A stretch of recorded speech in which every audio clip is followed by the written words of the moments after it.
Hello, everyone, and welcome to Leaders of Today, Teens to Titans.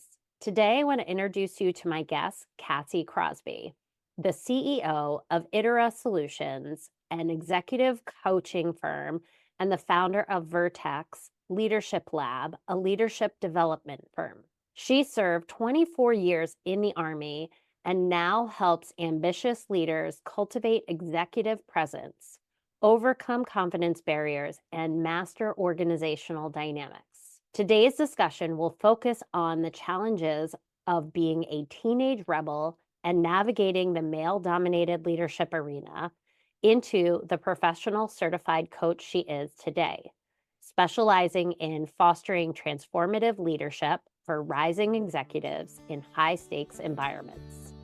So without further ado, let's jump right into our conversation. You're listening to Today's Leaders, from Teens to Titans. Hi, I'm Lorraine Connell, a teen leadership coach. I transitioned from teaching chemistry to coaching teens in leadership, helping them realize they can do hard things. We've often believed that leadership is an innate trait, but it's actually a skill that you build and improve. On this show, you'll meet today's leaders who share their teenage experiences, revealing how they developed confidence, direction, and the tools to become the leaders they are now.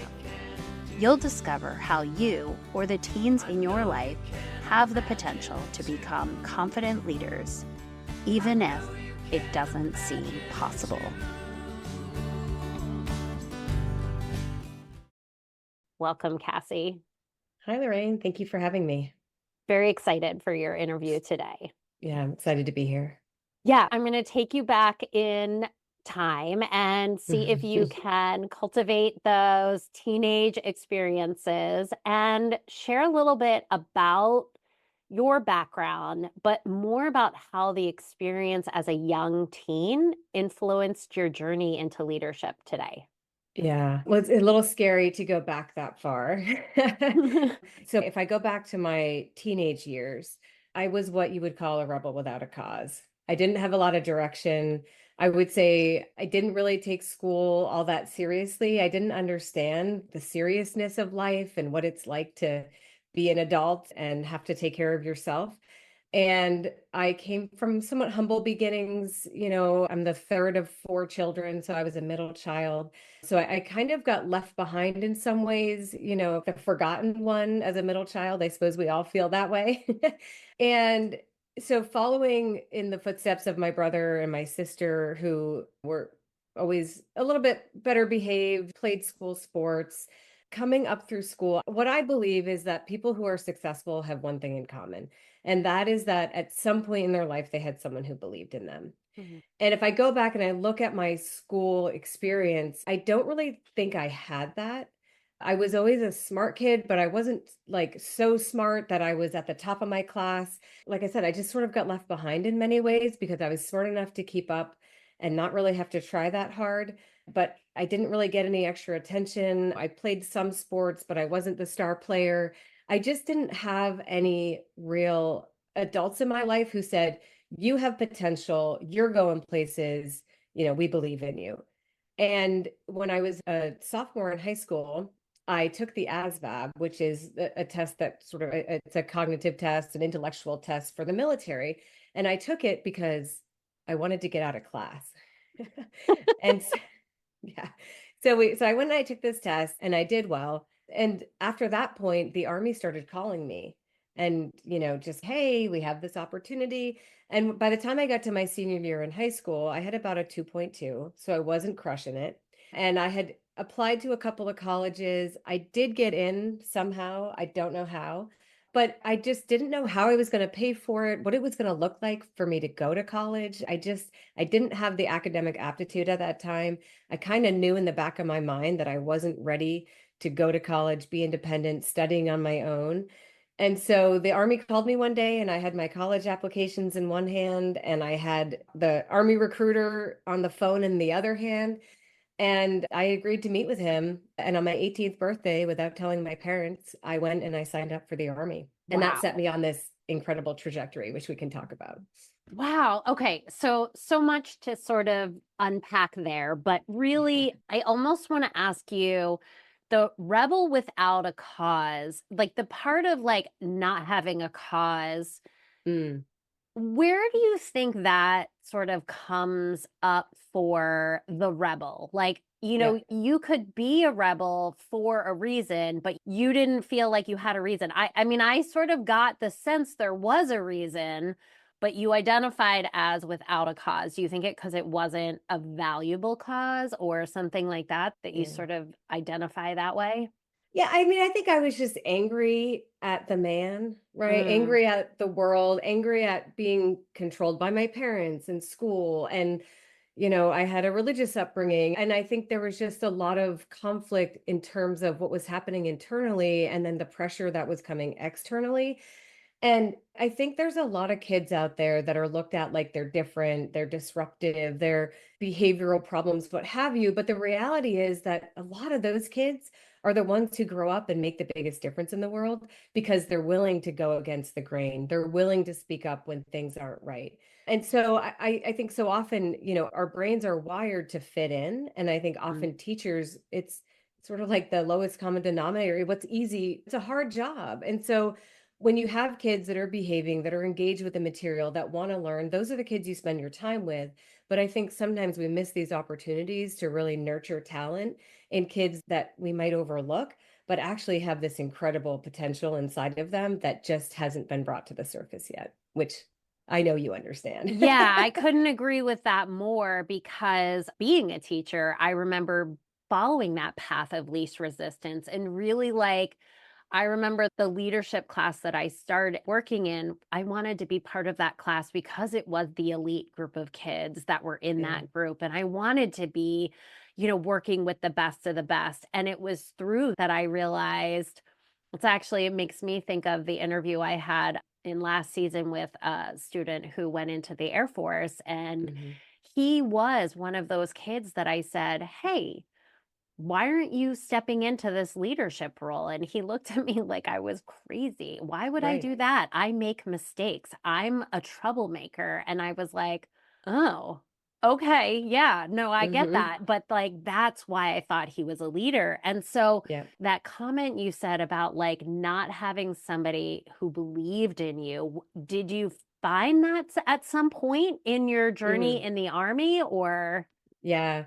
Yeah. So I went in the army and I had my first leadership position about a month into basic training. I was working really hard, trying to keep it all together, toeing the line, all those things.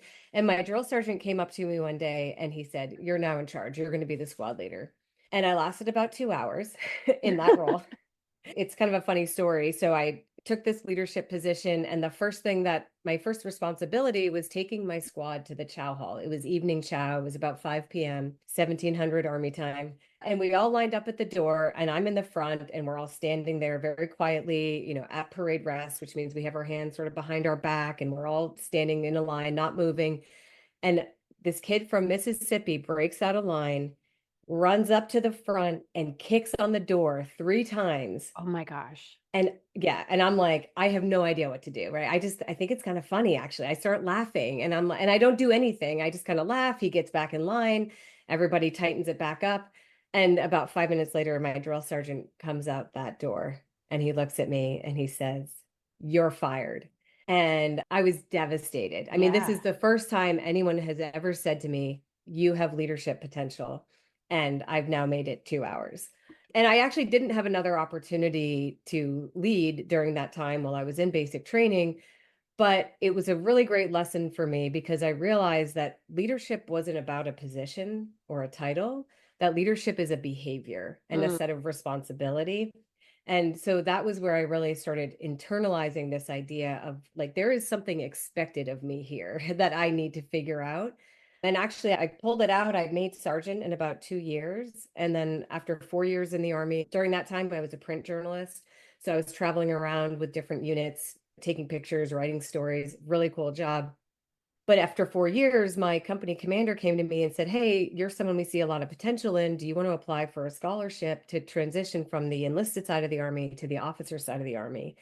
and I applied. And so, that was a very important lesson for me in terms of realizing what was expected of me as a leader.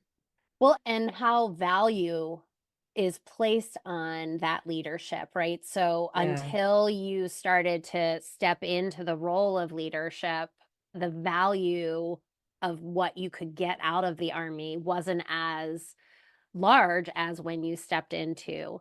absolutely. Yeah, it stepped into that responsibility. Yeah, it opened all these doors, all these opportunities because I was willing to lead, Mm, And so often that's what holds people back is a self-consciousness or an inability to recognize the responsibility or a willingness to put yourself out there to take that risk to say, yeah, okay, I'll be in charge and whatever happens, that's on me. yeah. Well, and I think there's a lot of vulnerability that we don't talk about in being a leader, a true Yeah. leader, right? So taking on the responsibility of the group, it can be really intimidating. And those of us who have that like awareness of, okay, this is my responsibility, Yeah. we avoid stepping into roles of leadership because we don't know how to like navigate that responsibility while also motivating others until, Yeah. as you said, somebody saw that in you. And I think that's so critical. And Mm, my next question is, you said that you had the college applications and the army calling you, and you weren't yeah. necessarily ready to step into the college independence. Why did you think that the army would be a not the same sort of like I almost feel like stepping into the Yeah. army would have required a lot more independence from you. Well, I knew it was a way to get out of New Hampshire, so I was from a very small town in New Hampshire. Okay. It was a way to get out from under my parents financially. I talked about this with someone the other day. There's this really big stigma on the army, Yeah. on people who go, even my own children who are teenagers. A year ago, maybe, my daughter said to me something like, she was being a teen and said something like, "Well, you were in the army, what do you know?" or something like that. And I'm like, "Oh, wow. Okay, like we have a whole thing we have to sort of correct the record on here, because there is such a misunderstanding of the value of the education you get in the army, the value of the leadership experience, the value of just being out, I say on your own. I mean, obviously you are held extremely accountable by the army, but you're still expected to perform as an adult and you're expected to make adult like decisions and to lead. And so I knew that college wasn't going to provide the same kind of cultivating that citizenship, right? Like that person, that being that you are. I knew the army was a better option there. And also, the army recruiter was like, "Hey, this is how you pay for college. This Yeah. is how you become financially independent." And I think people really miss when they look at the military, there's a lot of fear there when they think Mhm. about our kids even doing it. But for kids that come from low income circumstances or challenging times, I think it's also a really great social ladder where you can really step into the middle class no matter where you came from because you now have an income, you have career stability, you have education, all of those things. And so that's what I experienced anyway. Yeah, and I think that you do provide a reality check of that stigma because as you were talking about what your daughter sort of insinuated, I also was thinking, like, so the first barrier is that military versus secondary education, right? That Yeah. first step in going in that different direction, that's one hurdle. And then within the military, there's levels of acceptance and hierarchy of like what is Mhm. accepted and what is like below. And so it's just really fascinating to think about all of the stereotypes that come in at this age for young adults. Yeah, and so I went to college. I was still in uniform serving in ROTC. I was what they call inactive status for the military from 2001 to 2004. So I got to college in August of 2001, and we all know the world changed in September, Mm, And so the army that I left in 2001 was a very different army that I entered in 2004. And in 2004, there was a lot of restructuring. Units were changing. We were changing the way that we went to war. And that meant that we were also changing the ways that people served. And really, 2004 was sort of the beginning of the opening for women to move beyond this ban on combat arms positions, which is different than a ban on women in combat. Women have been in combat for years, but women in combat arms roles where, you are an infantry officer or you are an infantry soldier. That was not allowed. So there were only certain job functions that women were allowed in. And again, 2004 really was sort of the inflection point for where everything changed for the military. And for women in particular, we were put in positions for the first time ever that we had never served in before, regardless of our role or function.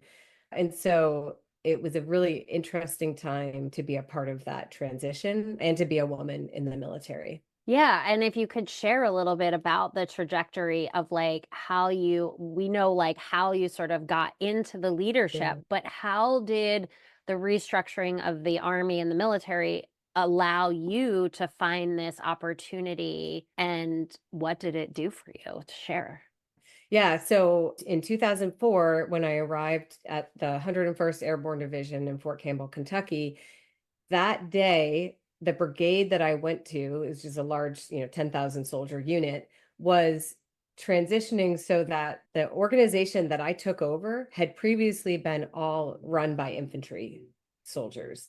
And so I took over a platoon that I was the only logistics person in that platoon at the time. All of my soldiers were still infantry soldiers. Mm. And so it put me in a position where, as a woman, my first platoon sergeant said to me on my first day, I showed up at my unit, I show up to my platoon, it's about 45 soldiers. This is the guy who is supposed to be my right hand. We're supposed to be working together and everything. And he says to me, I didn't ask for a woman platoon leader and I don't want to work with one. So you just stay out of my way. Wow. And that was my first challenge. I mean, I couldn't really listen to the guy. It's not like I had a choice, I was there, I had to do my job. And so we had a little bit of friction, but we worked through it. And actually, we ended up developing a pretty strong relationship. He worked with me for about 3 months. And then a lot of those soldiers started to transition. And I got a logistics platoon sergeant in. He was a truck driver. I got some soldiers who were truck drivers and maintenance guys, things like that. So it was a really interesting time. And then we went to war in 2004, or excuse me, 2005 in August. So I got there in October 2004 and August 2005, my whole unit deployed to Baghdad. And it was just a really challenging time for the Army. I think many people weren't ready for women to be serving where they are. Not like we were ready and we were more than capable, but people mentally were not ready. And so there was still a lot of resistance to Mhm. having women where they were. And then I was actually going to get out of the army. And when we got back from Iraq, my husband and I transferred to Korea, to South Korea. We were sent to a unit over there. And I got pregnant with my first child in 2000. This was 2007, excuse me, early 2007. And I was going to get out of the army. And what changed my life and what changed my mind was that I worked for a leader who was so empathetic and compassionate and caring and kind and had such impeccable character that it made the work so much more enjoyable to work with someone who saw me and saw Mm. my potential and saw my value, regardless of what I looked like underneath the uniform. And then I decided to stay. That was at about the 8 year mark for me. And then I stayed for about 17 years after that. So Wow. I don't know if my math is correct there, but something like that. Close Yeah. enough. Yeah. Yeah. And Equals 24. yeah, I think my question is about the type of leader that changed your mind. And so, Yeah. was there not a lot of that, which I'm assuming in the way that you sort of laid that out, that there wasn't. And so, Yeah. No. have you been able to cultivate that, or you stayed for another 15, almost two more decades after that? How did you find that type of leadership available, and how did you cultivate that leadership in the Mhm. places where you stood? Yeah. Well, once I understood the difference and I could see that like this isn't what it's like to be an officer in the army. This was just what it was like to be an officer in this particular unit at this particular time. And so some of it was about me and about not tolerating certain behaviors. I think I also put on more of a like a shell, more of a veneer. And that's actually something that didn't always serve me. That was something that I had to learn, particularly after I retired, to break down that wall and to allow people in. But, you just learn to survive. And I think that was the biggest thing is learning not to tolerate certain behavior toward me and then learning how to recognize very quickly who were the kind of leaders who had the kind of character I wanted to be around. And every once in a while you do. I've been very fortunate post 2007 to work with some incredible leaders.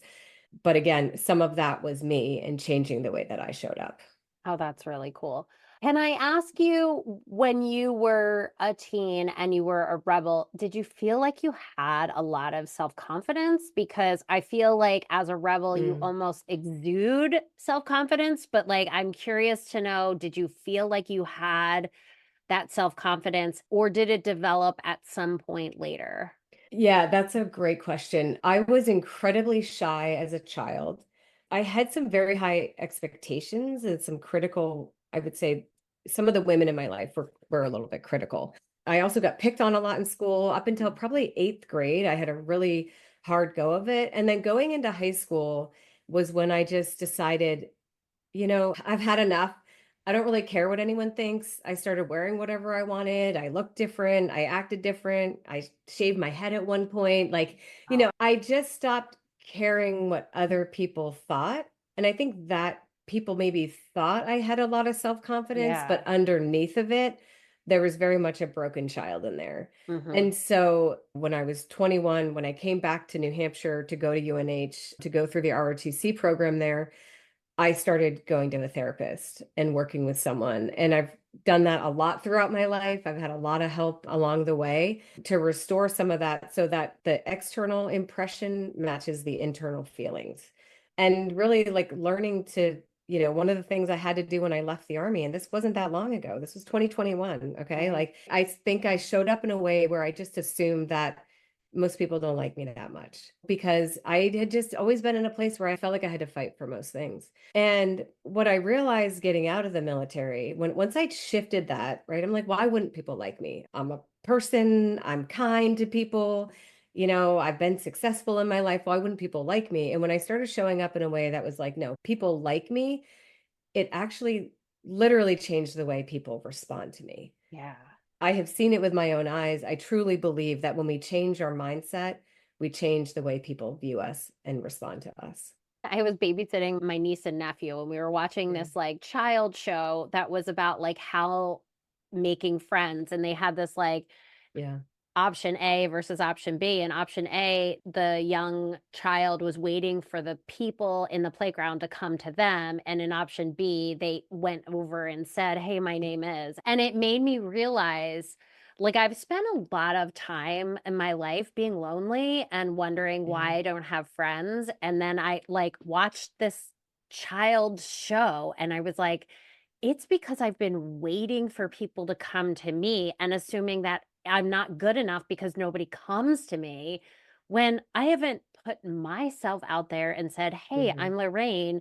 Do you want to be my friend?" And like the Yeah. realization at what I'm at 48, the realization that all of those years spent being lonely, it could have been changed if Yeah. my own internal belief system or my mindset was changed. So I really Yes. appreciate your perception of what other people are thinking changed everything and how other people acted towards you. If I could get that out to the world tomorrow, Yeah. I would.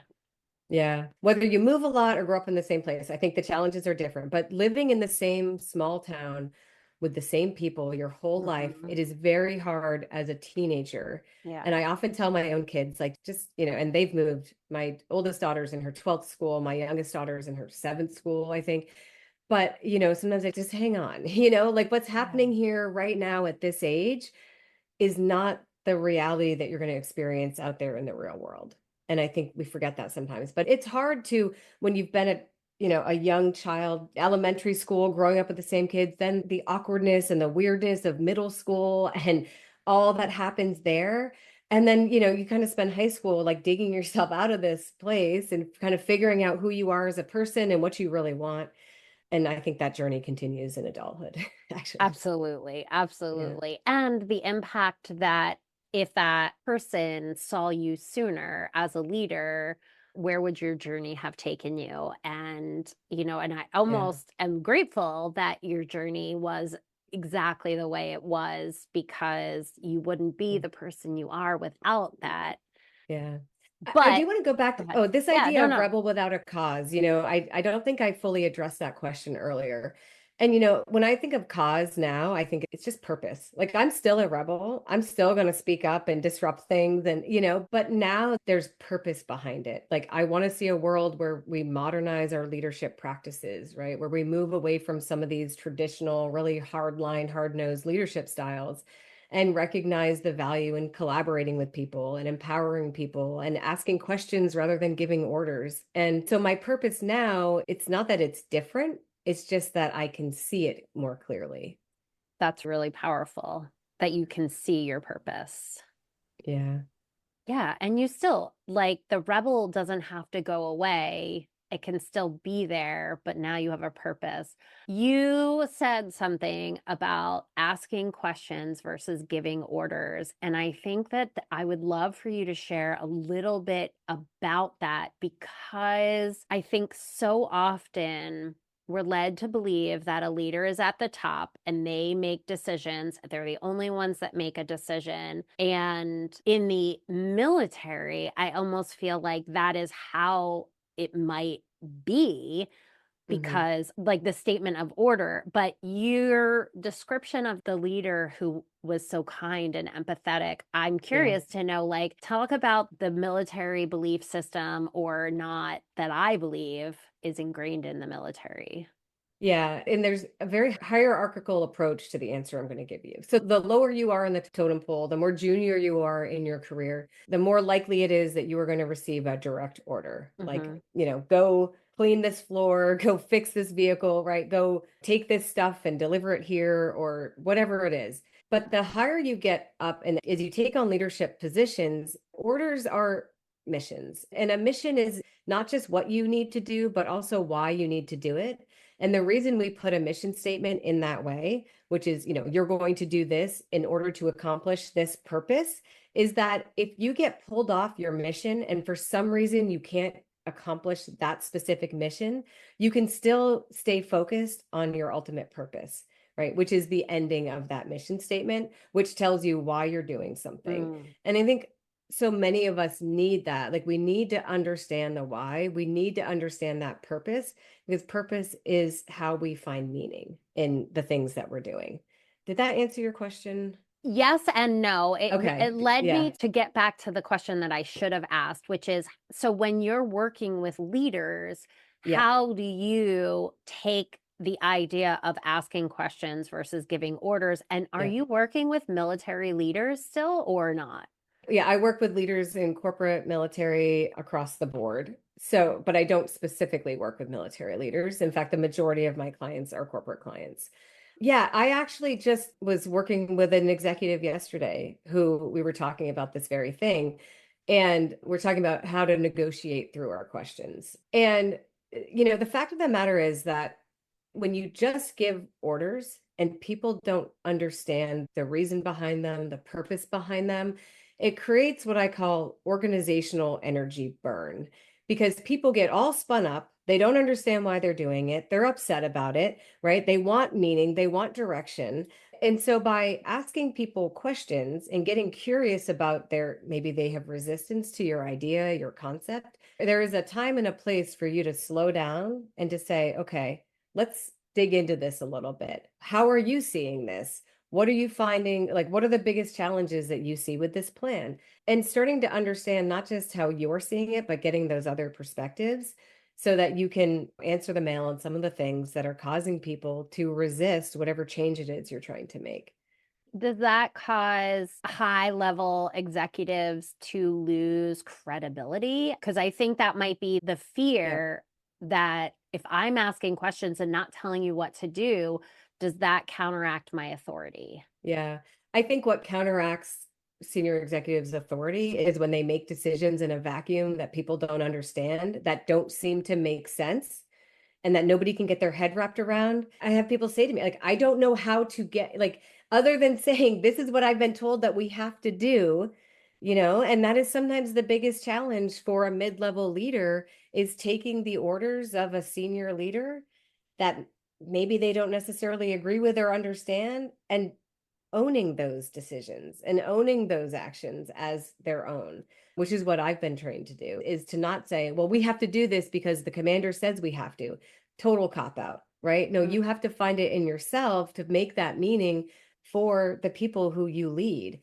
And if the senior leaders who you work for aren't making that meaning, right, aren't being thoughtful about the decisions they're making, then it creates this clutter at that mid-level management place. That's like such a valuable piece of information because in all of the places where leadership has created this mess that you sort Mhm. of the burn is Yeah, because that mid-level leader doesn't understand what the purpose is. And yeah, yes, maybe the person at the top is not making it clear, but if you're not gonna make it clear for yourself, then you're just gonna continue to allow that burn to go further and further, and I mhm, think, you know, if I can tie it into those teenagers that, you know, we're talking to, it does yeah, trickle down from, that top level of the principal down to the teachers who are like, "Well, we gotta take this ASVAB test, I don't know why, they just told us they had right, to." Well, you're not giving all of those kids the opportunity to understand yeah, what this door could open for them. right. This creates an opportunity for you that isn't, if you don't do this, that door is not open. But if you do this, that opens doors so that when you get to that point, you have more opportunities. Yes, exactly. And when I'm sort of bitter about what I've been told to do, then I just turn around and bitter the impact on Yes. you.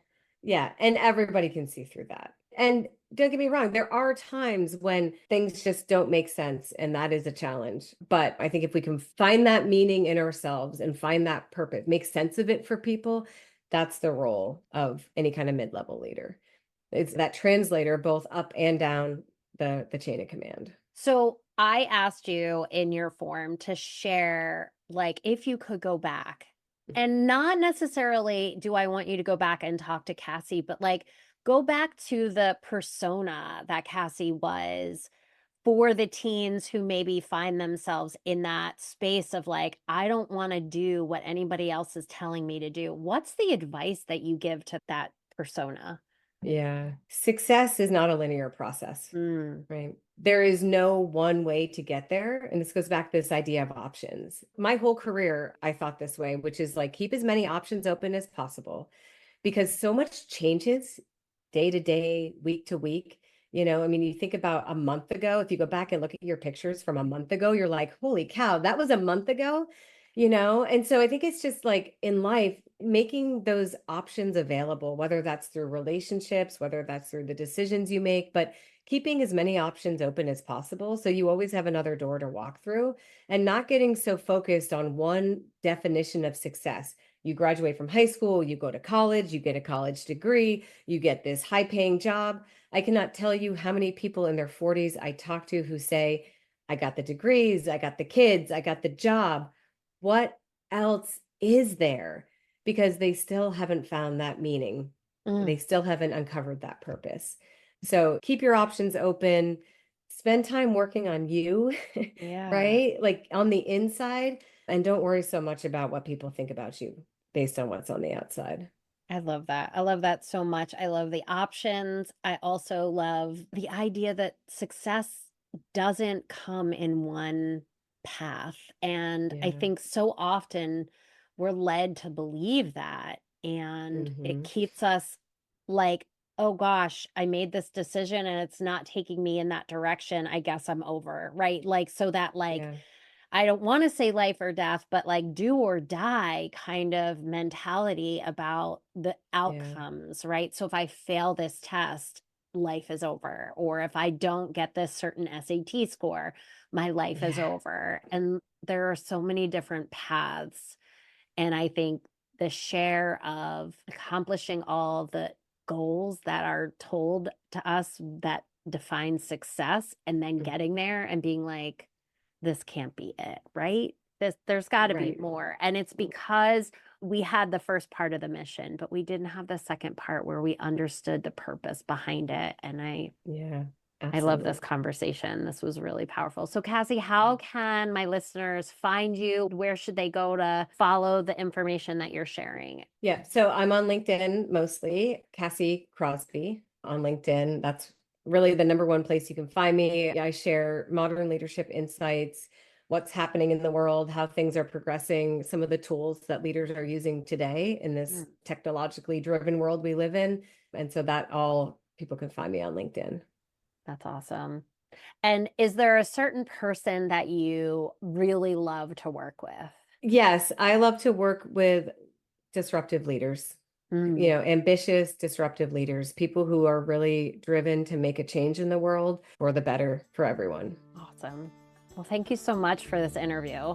Yeah, thank you so much. This is amazing. Are you ready to help the young people in your life unlock their inner strength and step confidently into leadership? The new workbook from Peers Not Fears, Your Voice Matters, Uncovering Your Unique Leadership. It's designed to help teens see the leader in themselves, step by step. It's not just a workbook. It's the first step towards a ripple effect that could change lives. Let's turn today's teens into tomorrow's titans. Thank you for tuning in to this episode of Leaders of Today, Teens to Titans. If you found this episode helpful, please subscribe, leave a review, and share it with other parents who might benefit from this conversation. Together, we can support our teens in building healthy, positive relationships and become leaders of tomorrow.